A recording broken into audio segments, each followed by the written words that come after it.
selamat pagi buat anak-anak semua. Tetap semangat dan tetap jaga kesehatan. Nah, untuk hari ini saya akan bagikan video materi pembelajaran untuk anak-anak semua. Selamat menyaksikan video. Proses tektonisme dan pengaruhnya terhadap kehidupan. Tektonisme itu sendiri yaitu proses gerakan pada kerak bumi yang menimbulkan lekukan, lipatan, retakan, dan patahan sehingga berbentuk tinggi, rendah, atau relief pada permukaan bumi. Tektonisme dibedakan menjadi dua, yaitu gerakan epirogenetik dan orogenetik.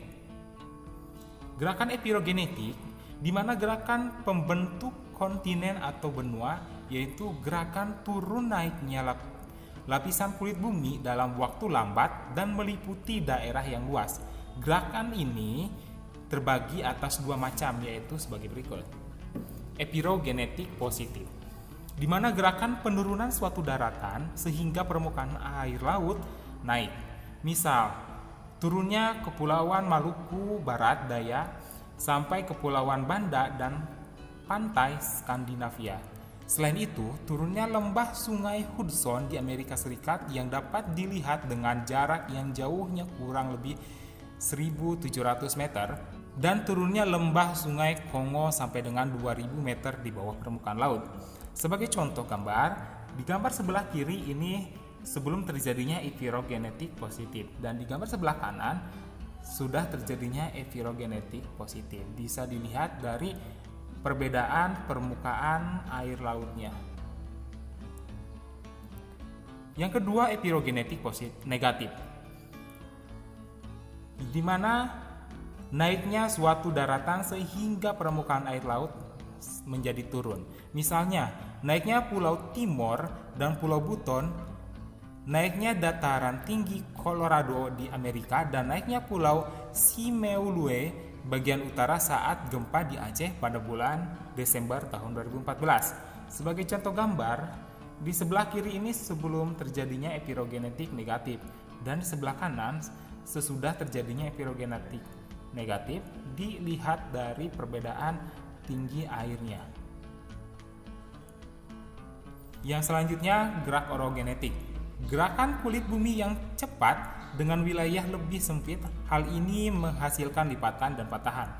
Pertama, lipatan terjadi akibat adanya tekanan horizontal dan tekanan vertikal.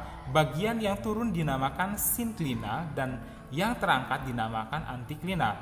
Jika terbentuk beberapa puncak lipatan tersebut antiklinorium, dan beberapa lipatan disebut dengan sinklinorium. Sebagai contoh dari lipatan kulit bumi, ada yang lipatan tegak, ada yang lipatan miring, ada yang lipatan mengantung, dan ada lipatan rebahan. Yang kedua, patahan atau sesar, terjadi karena tekanan horizontal atau tekanan vertikal pada kulit bumi yang tidak elastis. Patahan terdiri atas graben atau sleng, dan bagian yang menonjol disebut horst. Contoh patahan adalah sistem patahan di Bukit Barisan mulai dari Sumatera Utara sampai ke Teluk Semongko di Sumatera Selatan. Daerah patahan ini dikenal dengan nama zona patahan Semangko. Seperti pada gambar, yang di sebelah kiri ini dinamakan dengan sesar, yang naik ke atas ini dinamakan dengan horst, dan yang turun ke bawah garben. Pengaruh tektonisme terhadap kehidupan. Pengaruh tektonisme berupa patahan, pergeseran, dan lipatan kulit bumi dapat memberikan beberapa dampak positif dan dampak negatif.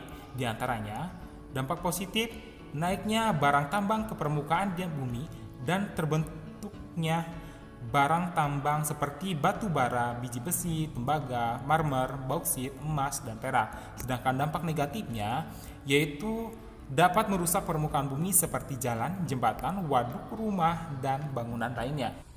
Tadi anak-anak semua telah menyaksikan video materi pembelajaran. Seperti biasa, saya mau dari anak-anak semua membuat ringkasan minimal 2 halaman dari materi pembelajaran yang telah saya bagikan tadi. Dan jangan lupa untuk mengirimnya ke dalam Google Classroom. Cukup sekian untuk pertemuan kita hari ini. Selamat pagi, tetap semangat dan tetap jaga kesehatan.